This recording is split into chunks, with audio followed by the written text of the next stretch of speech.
صليت على إبراهيم وعلى آل إبراهيم إنك حميد مجيد. اللهم بارك على محمد وعلى آل محمد كما باركت على إبراهيم وعلى آل إبراهيم إنك حميد مجيد. محترم دوستوں اور بزرگوں، اللہ تبارک و تعالیٰ کا بڑا ہی فضل ہوا. اللہ تبارک و تعالیٰ نے ہم تمام کو دین کی بات کہنے اور سننے کے لیے جمعہ کی مبارک دن مبارک گھڑیوں میں اس کے گھر کو پہلے گھڑی میں حاضر ہونے کے اللہ نے توفیق دیا. یہ بات ہم میں سے ہر مسلمان جانتا ہے، اللہ تعالیٰ جس سے محبت کرتے ہیں، اللہ تعالیٰ جس سے پیار کرتے ہیں، اس کو سب سے پہلے اس کے گھر کی حاضری کی توفیق دیتا ہے. ہم یہ سمجھتے ہیں جس کے پاس اچھا گھر ہو، اچھی سواری ہو، زیادہ سے زیادہ بینک بیلنس ہو، وہ نیک انسان ہے. یہ ہماری سمجھ غلط ہے. آدمی معمولی ہے، غریب ہے، لیکن اللہ تعالیٰ اسے دین کی توفیق دے رہا ہے، نمازوں کی توفیق دے رہا ہے، اللہ کے ذکر کی توفیق دے رہا ہے، پیارے نبی حضرت محمد صلی اللہ علیہ وسلم کے سنتوں کی توفیق دے رہا ہے، ایک مرتبہ سبحان اللہ کہنے کی توفیق دے رہا ہے. تو وہ بندہ اللہ کے نگاہوں میں بڑا محبوب انسان ہے. اس لیے میرے دوستو، انسان کی زندگی کا کوئی بھروسہ نہیں ہے، کوئی بھروسہ نہیں ہے. اللہ تبارک و تعالی جب انسان کو پیدا کرتا ہے وہ لکھ دیتا ہے اتنے سال، اتنے مہینے، اتنے گھنٹے، اتنے گھڑی، اتنے سیکنڈ یہ دنیا میں رہے گا، پھر میرے پاس آ جائے گا. کوئی بچپن میں چلے جاتا ہے، کوئی جوانی میں چلے جاتا ہے، کوئی ادھیڑ عمر میں چلے جاتا ہے، کوئی بالکل بوڑھا ہو کر چلے جاتا ہے، لیکن جانا سب کو ہے اللہ کے پاس. اس لیے قرآن مجید آپ اٹھاؤ، قرآن مجید کا 19واں پارہ سورہ مومنون کے آخری آیتوں میں اللہ تعالیٰ کہہ رہا ہے اَفَحَسِبْتُمْ أَنَّمَا خَلَقْنَاكُمْ عَبَثًا وَأَنَّكُمْ إِلَيْنَا لَا تُرْجَعُونَ. اے لوگوں، کیا تم نے گمان کر کے رکھا ہے ہم نے تم کو ایسے ہی بیکار پیدا کر دیے گئے ہیں؟ دنیا میں آئے ہیں، کمائیں گے، کھائیں گے، چلے جائیں گے. اللہ کہتا ہے ایسا نہیں ہے، بلکہ ہم نے تمہارے لیے ایک مقصد کو سامنے رکھ کر پیدا کیا. جو مقصد سامنے رکھ کر زندگی گزارے گا وہ خبر کے اندر بھی راحت سے زندگی گزارے گا، میدان محشر کے اندر بھی راحتوں والی زندگی گزارے گا. جو مسلمان ہو کر اللہ کو یاد نہ کرے، عبادت نہ کرے، رسول اللہ سے محبت نہ کرے، رسول اللہ صلی اللہ علیہ وسلم کے سنتوں کو اپنی زندگی میں نہ لائے، وہ بالکل مبہوت انسان ہے، اللہ کا دشمن انسان ہے. اس لیے ہمیں چاہیے کہ مسلمان اللہ کے احکامات اور عبادت میں جڑ جانا چاہیے، وہی مسلمان کامیاب ہوگا. ہمارے لیے دنیا ہمیشہ نہیں، یہ تو ختم ہونے والی ہے. اگر دنیا میں کوئی انسان باقی رہنے کے لائق تھا تو وہ ہمارے نبی صلی اللہ علیہ وسلم رہتے تھے. پھر بھی پیارے آقا صلی اللہ علیہ وسلم جب دنیا میں نہیں رہے تو تو ہمارا اور آپ کا کوئی حساب نہیں ہے. ہمارے نبی صلی اللہ علیہ وسلم کے اخلاق بڑے پیارے ہیں. ایسے اخلاق ہم لوگ اپنانا. ابھی میں نے قرآن کریم کی ایک آیت پڑھی تھی، 2-4 آیتیں. یہ قرآن کریم کے 29ویں پارے سورہ قلم کے ابتدائی آیتیں ہیں، جس میں اللہ تعالیٰ کہتا ہے نون والقلم وما یسطرون ما انت بنعمت ربک بمجنون. اللہ تعالیٰ قلم اور قلم سے لکھنے والے حروف کی قسم کھانے کے بعد اللہ کہتا ہے اے نبی آپ دیوانے نہیں ہیں. یہ کیوں کہا اللہ نے؟ جب ہمارے نبی صلی اللہ علیہ وسلم پیدا ہونے کے بعد بچپن سے لے کر جوانی تک مکے کے اندر رہے، ہمارے نبی کے اخلاق کو دیکھ کر لوگ تعریف کرتے تھے محمد بڑا اچھا انسان ہے. جب 40 سال مکمل ہوئے تو ہمارے نبی کو اللہ نے نبی بنایا تو لوگ بگڑ گئے کہ دنیا کا دستور ہے جو بھی اچھائی کا قدم بڑھاتا ہے ہمارے اپنے پہلے مخالف ہوتے ہیں. تو نبی اکرم صلی اللہ علیہ وسلم کو مکے کا ہر بچہ چاہتا تھا. غریب مالدار ہر آدمی محمد صلی اللہ علیہ وسلم کو اتنا پیار کرتے تھے، محمد نام سے پکارنا بے ادبی سمجھتے تھے. کہتے تھے دیکھو صادق جا رہا ہے، سچا جا رہا ہے، امین یعنی امانت والا جا رہا ہے، امانت دار جا رہا ہے. جب ہمارے نبی کو اللہ نے 40 سال کی عمر میں نبی بنایا تو لوگ بگڑ گئے، یہاں تک کہ ہمارے نبی کو کہنے لگے دیوانہ ہے. تو اللہ تعالیٰ کہتا وَإِنَّكَ لَعَلَىٰ خُلُقٍ عَظِيمٍ، اے نبی آپ دیوانے نہیں ہیں، آپ پاگل نہیں ہیں، آپ کے اخلاق بڑے اچھے ہیں. تو مسلمان کو اخلاق والا بننا چاہیے. آدمی نمازی ہے، اخلاق اچھے نہیں تو فائدہ نہیں. آدمی حج پر حج کر رہا ہے، اخلاق اچھے نہیں تو فائدہ نہیں. آدمی اللہ کے راستے میں مال خرچ کر رہا ہے، اخلاق اچھے نہیں تو فائدہ نہیں. آدمی مسجد کا امام بنا ہوا ہے، اخلاق اچھے نہیں تو فائدہ نہیں. آدمی مسجد کا ذمہ دار بنا ہوا ہے، اخلاق اچھے نہیں تو فائدہ نہیں. آدمی گاؤں کا ذمہ دار بنا ہوا ہے، اخلاق اچھے نہیں تو فائدہ نہیں. اس لیے کہ اللہ کے نبی صلی اللہ علیہ وسلم فرماتے ہیں بُعِثْتُ لِأُتَمِّمَ مَكَارِمَ الْأَخْلَاقِ، اللہ نے مجھے نبی بنا کر بھیجا ہے، اخلاق کو مکمل کرنے والا بنا کر بھیجا ہے. ہمارے نبی کے اخلاق ہمارے اندر آنا، جبھی ہم صحیح مسلمان ہوں گے. کوئی گالی ایک دیا تو 2 دینے والا وہ اخلاق والا نہیں.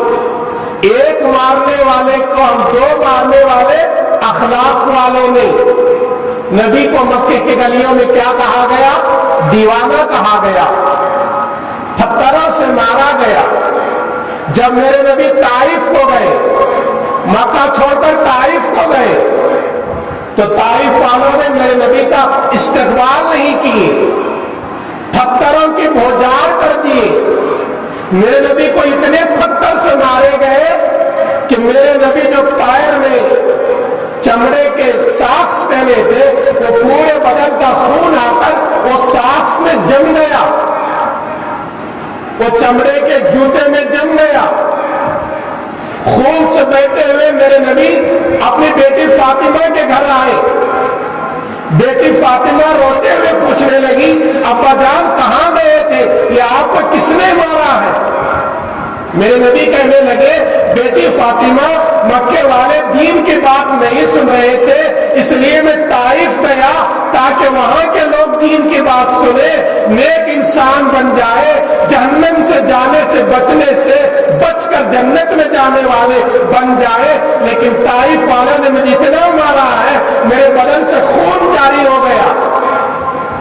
بیٹی فاطمہ روتے ہوئے میرے نبی کے جوتے نکالنے لگی تو خون کی چکناہٹ کے بنا پر میرے نبی کے جوتے پیر سے چمٹ کر بیٹھ گئے تھے۔ یہ ہمارے نبی کے اخلاق۔ جب طائف سے مار کھا کر آ رہے تھے، بڑے بڑے دو فرشتے آئے، کہنے لگے آئے پیارے محمد، اگر آپ حکم دے کہ طائف دو پہاڑوں کے درمیان چھوٹی سی بستی ہے، ہم دونوں پہاڑوں کو جما کر طائف والوں کو مار ڈالیں گے، تو ہم لوگ ہوتے تو کیا کہتے؟ بہت خوش ہو جاتے، میرے دشمنوں پر حملہ کر دو، مار دو، مجھے خوشی ہوگی۔ لیکن نبی صلی اللہ علیہ وسلم نے فرمایا میں رحمت للعالمین بنا کر بھیجا گیا ہوں کہ طائف والے ایمان نہ لائے تو کیا ہوا؟ آئندہ ان کی نسل ایمان لائے گی، اس لیے طائف والوں پر عذاب نہ بھیجنا۔ ایسے اخلاق ہمارے اندر ہونا۔ آج کیا ہے مسلمانوں کا اخلاق؟ اتنے گرے ہوئے ہیں، اتنے برے اخلاق ہیں ہمارے، ایک گالی دیے تو ہم 4 گالی تیار کر کے رکھتے ہیں۔ ایک آدمی ہمارے سے دشمنی کیا تو ہم دشمنی کو آگے بڑھاتے ہیں، نہیں۔ دشمنی کرنے والے سے گلے لگانا اسلام سکھاتا ہے۔ میرے نبی نے فرمایا سلمن قطعت وعفو عمن ظلمت، جو تجھ پر ظلم کرتا ہے اسے معاف کر دے، جو تجھ سے رشتہ کو توڑتا ہے اس کے رشتے کو جوڑنے کی فکر کر۔ یہ مسلمان کے اخلاق ہے۔ جب ہمارے اخلاق بگڑ گئے ہیں نا تو ہماری عبادتیں قبول نہیں ہوتی۔ حضرت مولانا پیر ذوالفقار نقشبندی اس زمانے کے بہت بڑے اللہ کے ولی ہیں، بہت بڑے عالم مفسر محدث ہیں، انہوں نے ایک جگہ لکھا ہے جب مسلمان کے اخلاق بگڑ جاتے ہیں اس کی کوئی عبادت اللہ قبول نہیں کرتا۔ ہم کتنے ہی نمازیں پڑھیں، کتنے ہی ذکر کریں، کتنے ہی مسجدیں بنائیں، کتنے ہی خیر و خیرات کریں، لیکن ہمارے اخلاق بگڑ گئے ہیں تو ہماری عبادت اللہ قبول نہیں کرتا۔ ہمارے اخلاق کو درست کر لو۔ ہم آپس میں دشمنیاں کو بانٹنا نہیں، ہمارے نبی دوستی بانٹنے کے لیے آئے تھے۔ ایسا معاملہ ہمارا ہوا تو مسلمان کامیاب ہوتے ہیں۔ میرے نبی کے بارے میں حدیث میں ایک واقعہ ہے، بڑا پیارا واقعہ۔ ابن ماجہ ایک حدیث کی کتاب ہے، اس کے اندر یہ واقعہ لکھا ہوا ہے۔ نبی صلی اللہ علیہ وسلم کے زمانے میں ایک یتیم بچہ جس کے باپ کا انتقال ہو چکا تھا، ماں بہت غریب ہے، ماں اتنی غریب ہے پہننے کے لیے کپڑے نہیں، جو کپڑا پہنی ہوئی ہے وہ پھٹے پرانے اور کہیں سے پیوند لگا ہوا ہے۔ 8 سال کا بیٹا ماں کے حال کو دیکھ کر رحم کھائے، اگر میرے ابا رہتے تو میری ماں کو کپڑے کا انتظام کرتے، اور میرے پاس کمانے کی وہ عمر نہیں ہے، اب میں کیا کروں؟ تو بچہ اپنے رشتے یعنی ابا کے جو بھائی تھے چچا اس کے پاس جاتا ہے اور کہتا ہے چچا جان میں غریبی کا شکار ہو چکا ہوں، میری ماں اتنی غریب ہے، اتنی غریب ہے، پہننے کے لیے ایک چادر ہے وہ بھی پھٹی ہوئی ہے، مجھے دیکھ کر برداشت نہیں ہوا، اللہ نے آپ کو مال و دولت دیا ہے، ایک اچھی سی چادر میرے ماں کے لیے دے دو، میری ماں اپنے اس چادر سے اپنے بدن کو چھپا لے گی۔ بچے ایسے ہوتے جب بچے نیک اور پرہیزگار بچے کون سے؟ جب ماں باپ پریشان ہوتے ہیں تو بچے بھی پریشان ہونا، وہ نیک انسان کہلاتے ہیں۔ ماں باپ کو تکلیف دینے والے، رشتہ داروں کو تکلیف دینے والے، مسلمانوں کو تکلیف دینے والے وہ اچھے انسان نہیں کہلاتے۔ وہ نیک انسان بچہ 8 سال کا چچا کے پاس جا کر کہتا ہے کہ چادر دے دو جس کی وجہ سے میری ماں بدن ڈھانپ لے گی، چچا انکار کر دیتا ہے، دھتکار دیتا ہے، میں دینے والا نہیں۔ زمانے جاہلیت کا دور تھا، لوگ ایک آدمی پر رحم نہیں کھاتے تھے، چچا نے انکار کر دیا، بچہ روتے ہوئے راستے میں جا رہا تھا، کسی نے پوچھا بیٹا روتے کیوں ہو، غمزدہ کیوں ہو؟ وہ 8 سال کا بچہ روتے ہوئے کہتا ہے چچا جان کیا بتاؤں، ماں کے بدن ڈھانپنے کے لیے کپڑے نہیں، چچا کے گھر گیا تھا مانگنے کے لیے، اللہ نے چچا کو مال و دولت دیا ہے لیکن میرے چچا نے انکار کر دیا، اب روتے ہوئے میری ماں کے گھر واپس جا رہا۔ وہ راستے میں ملنے والا نوجوان کہنے لگا بیٹا مکے میں بہترین ایک انسان ہے جس کا نام محمد ہے، وہ خانہ کعبہ کے دیوار کو ٹیک لگا کر کبھی بیٹھتا ہے، اس کے پاس جا کر مانگ لینا، وہ کبھی کسی کو انکار نہیں کرتا، ہو سکتا ہے کہ وہ تجھے دے دے۔ وہ بچہ کہنے لگا سب سے پہلے میری ماں کے گھر جا کر میری ماں کی اجازت لوں گا، اس کے بعد میں وہ محمد نامی آدمی سے ملاقات کروں گا۔ بچے کتنے ہی بڑے کیوں نہ ہو، کتنے ہی بڑے سے بڑے مقام پر کیوں نہ ہو، وہ ماں باپ کے مشورے کو سامنے رکھنا ہے، جب ہی بچے کامیاب ہوں۔ بچہ کہنے لگا میری ماں کی اجازت لوں گا اور اس کے بعد حرم پہنچوں گا، یعنی خانہ کعبہ پہنچوں گا، وہ محمد عربی سے ملاقات کر کے آؤں گا، ایک چادر مانگوں گا، دے تو میری لا کر میری ماں کو بدن چھپانے کا انتظام ہو جائے گا۔ ماں کو جا کر بچہ کہتا ہے امی جان چچا تو انکار کر دے، چادر نہیں دیے، ٹھیک سے بات تک نہیں کیے، گھر میں بٹایا تک نہیں، دھتکار دیا، گھر سے باہر کر دیا۔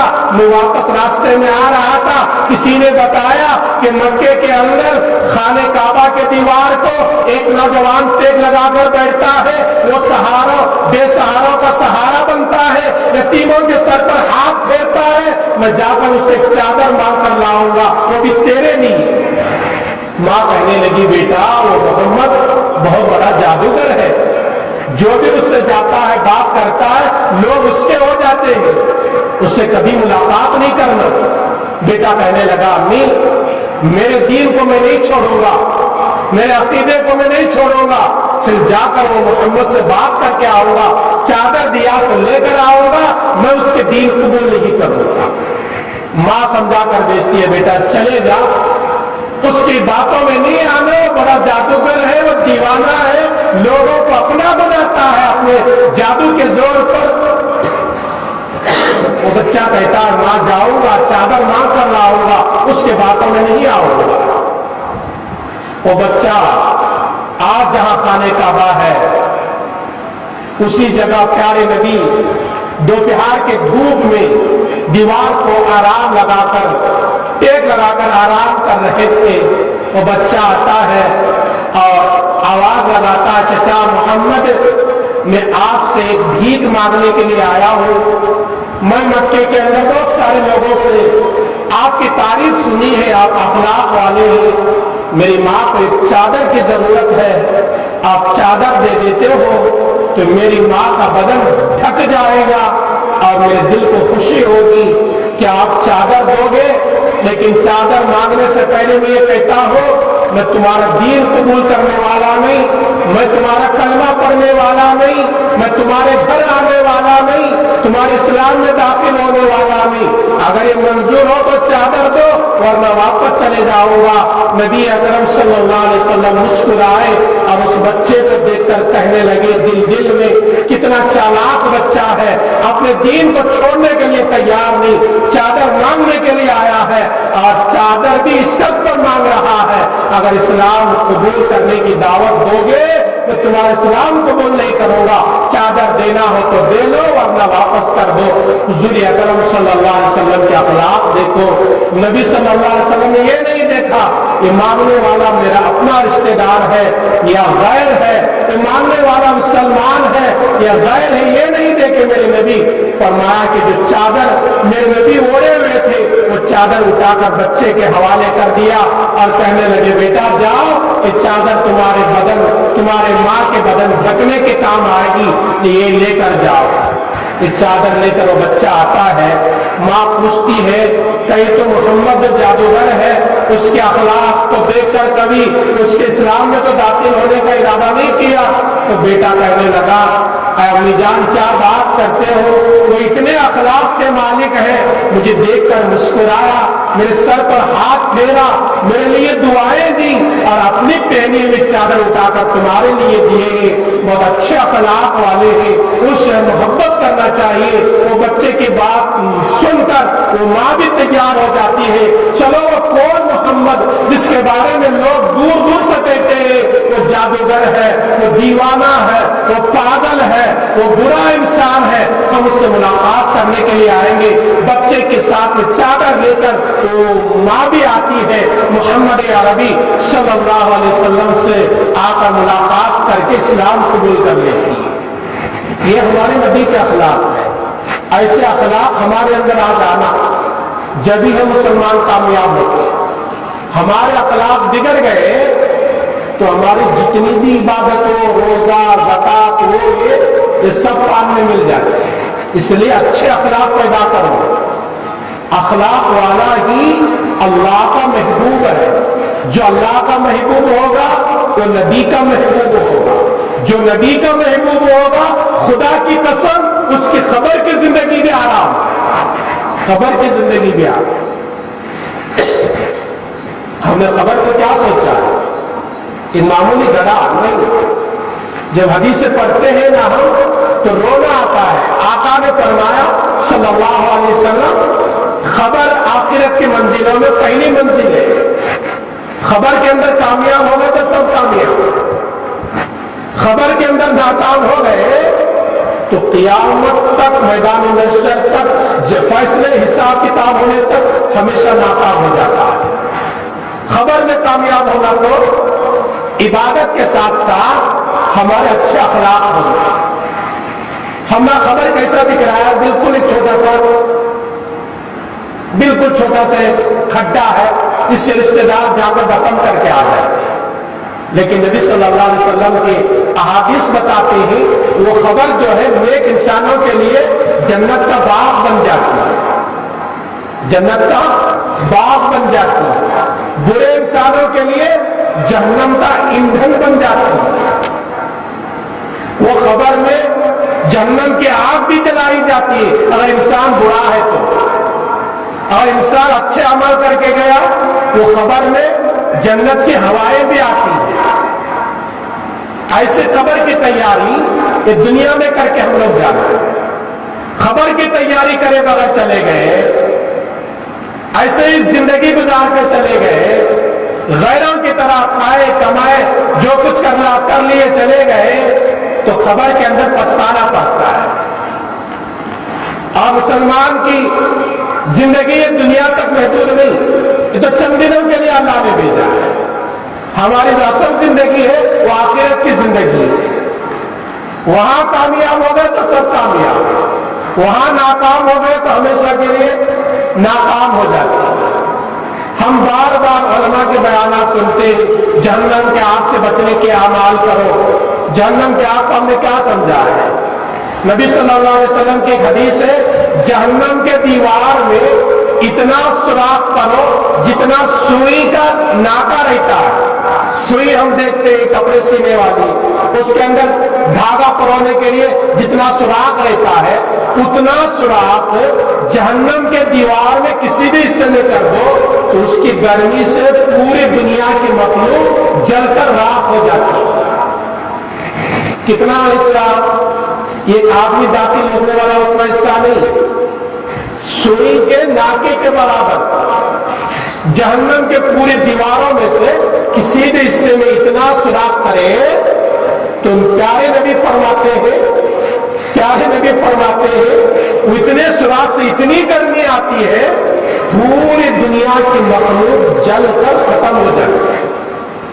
ہمیں کیا سمجھے یہ حافظہ علمہ یہ قرآن جہنم میں ڈرانے بلکہ نہیں، یہ حقیقت ہے۔ آدمی کو جہنم سے بچنے کے اعمال کر کے جانا، اس لیے اللہ کے نبی صلی اللہ علیہ وسلم نے فرمایا یہ کھجور کے بیج کے مانند بھی صدقہ کر کے جہنم کے آگ کو بجھاؤ۔ یعنی آدمی کے پاس دینے کی طاقت نہیں، مسجدوں کو، مدرسے کو، غریبوں کو، یتیموں کو دینے کی طاقت نہیں، تو نبی کیا بول رہے ہیں ایک کھجور کی بیج کے متعلق بھی تمہارے پاس کوئی اناج ہو اتنا اناج دے کر بھی جہنم کے آگ کو بجھاؤ۔ تو آدمی کو جہنم ہم نے مذاق سمجھ لیا. اللہ کے نبی صلی اللہ علیہ وسلم کے چاچا ابو طالب یہ نبی کو بہت ساتھ دیے تھے بچپن سے لے کر نبی کے جوانی تک بھی, لیکن ان کو ایمان کی توفیق نہیں ملی. وہ اللہ کی مرضی, اللہ ایمان جسے چاہتا ہے دیتا, جسے چاہتا نہیں دیتا, وہ اللہ کی مرضی ہے. ہمیں اس میں اشکال کوئی شکایت کرنے کا ہمیں حق نہیں ہے. نبی صلی اللہ علیہ وسلم کے چچا حضرت ابو طالب کا انتقال ہو رہا تھا. ہمارے نبی روتے ہوئے سرحانے بیٹھے تھے. سکرات کا عالم جو ہے وہ بہت خطرناک ہوتا ہے. ابو طالب سکرات کے عالم میں ہے, پیر کھینچ رہے ہیں, اپنے چہرے پر پانی مار رہے ہیں, چیخ رہے ہیں. سکرات کے عالم سے ہر آدمی کو گزرنا. ہمارے نبی کو سکرات ہوئی, تکلیف ہوئی, ہم لوگ اور آپ کس کھیت کے مول ہیں, کوئی حساب نہیں ہمارا. نبی صلی اللہ علیہ وسلم کو جب انتقال ہو رہا تھا, حضرت عائشہ بازو بیٹھے ہوئے تھے. نبی نے فرمایا عائشہ ٹھنڈے پانی کا پیالہ لاؤ. نبی صلی اللہ علیہ وسلم کی بیوی, امت کی ماں حضرت عائشہ نے سوچا شاید میرے نبی کو پیاس لگی ہوگی. میرے نبی صلی اللہ علیہ وسلم نے اس پیالے میں انگلی ہاتھ ڈبے, انگلیاں ڈبائے, اپنے چہرے کو چھینٹے مارنے لگے اور کہنے لگے عائشہ سکرات کی تکلیف بہت زیادہ. کون بول رہے ہیں؟ نبی, جن کے صدقے میں اللہ نے دنیا بنایا, نبی کے صدقے میں اللہ نے چاند بنایا, سورج بنایا, آسمان بنایا, زمین بنایا, جنت بنایا, جہنم بنایا. دنیا کے ہر مخلوق جو پیدا ہوئی ہے, ہمارا عقیدہ ہے وہ ہمارے نبی کے صدقے میں بنی. اگر ہمارے نبی پیدا ہونا کرنا اللہ کا مقصد نہ ہوتا, اللہ یہ دنیا کو نہیں بناتا. ایسے نبی کو سکرات کی ایسی تکلیف ہو رہی. ہمیں تھوڑی دیر غور کرنا, ہمیں سکرات سے بچنے کے لیے کیا کر کے جا رہے ہیں, کیا نہیں کر رہے. بلکہ بہرحال ابو طالب کو سکرات کے عالم میں ہے. نبی صلی اللہ علیہ وسلم کے سرحانے بیٹھے ہیں, رو رہے ہیں نبی سکرات کو دیکھ کر. نبی صلی اللہ علیہ وسلم کہنے لگے چچا کلمہ پڑھ لو, کل قیامت کے دن میں تمہاری ایماندار ہونے کے اللہ کے دربار میں گواہی دوں گا. تم ایمان والے ہوگے تو جنت میں ضرور داخل ہوگے. چچا ابو طالب کہنے لگے بھتیجے میں کلمہ پڑھ لیتا تھا, مکے والے تانا دیں گے, موت کے ڈر سے محمد عربی کا کلمہ پڑھا ہے, اس لیے بھی کلمہ نہیں پڑھتا. ابو طالب کے بارے میں اللہ کے نبی صلی اللہ علیہ وسلم فرماتے ہیں جہنم میں سب سے ہلکا ان کو عذاب ہوتا ہے. صحابہ پوچھے اللہ کے نبی ابو طالب کو ہلکا عذاب جہنم میں کیسا ہوتا ہے؟ تو نبی صلی اللہ علیہ وسلم نے فرمایا ابو طالب کے پیر میں جہنم کے آگ سے بنے ہوئے چپل پہنائے جائیں گے. جہنم میں ڈالا نہیں جائے گا, جہنم کے آگ سے بنے ہوئے چپل ابو طالب کو پہنائے جائیں گے. تو اس کی گرمی کی وجہ سے ابو طالب کے سر میں رہنے والا بھیجا پگھل کر ناک اور منہ سے آئے. اب اللہ کو لگاؤ جہنم کے صرف جوتے پہنانے کا یہ عذاب بتایا جا رہا ہے. اگر خدا نہ خواستہ ہم دنیا میں ایسے ویسے زندگی گزار کر چلے گئے, آخرت کی تیاری نہیں کی, تو جہنم میں اگر خدا کو دیکھ دیا تو ہمارا حال کیا ہوگا. اس لیے صرف مسلمان رمضان کے لیے پیدا نہیں کیا گیا. جیسے رمضان میں ہمارے مسجد آباد تھے, ہم عبادت کرتے تھے, رمضان کے بعد بھی ہم عبادت کے اندر لگے رہنا. ہاں کھیتی باڑی میں آگے پیچھے کبھی ہو گیا نماز میں, تو نماز کو تو ادا کرنا ہی, لیکن کھیتی باڑی کا بہانہ وہاں نہیں چلتا, بیماری کا بہانہ وہاں نہیں چلتا, میں فلاں ذمہ دار تھا وہاں نہیں چلتا. حدیث میں ہے کوئی بڑا ذمہ دار تھا, کیا نماز نہیں پڑھتا تھا, کہتا اللہ کے دربار میں کہے گا اللہ مجھے بہت ذمہ داری تھی اس لیے نماز نہیں پڑھا. اللہ سلیمان علیہ السلام کو بلائے گا, کہے گا دیکھو سلیمان ہمیں دنیا کا بادشاہ بنایا تھا, کبھی وہ نماز نہیں چھوڑے. اگر کوئی بیماری کا بہانہ بنا کر نماز چھوڑے گا تو اللہ حضرت ایوب علیہ السلام کو بلائے گا, دیکھو ایوب کو 18 سال بستر میں سویا, کیڑے اس کے بدن میں پڑ گئے تھے, کبھی مجھے یاد کرنا نہیں چھوڑا. تم لوگ بیماری کا بہانہ بنا کر بھی ہم لوگ نماز نہیں چھوڑ سکتے. کھیتی باڑی کا بہانہ بنا کر نماز چھوڑنے والوں کے لیے حدیث میں ہے حضرت ادریس کو بلائیں گے, وہ کھیتی باڑی کا کام بھی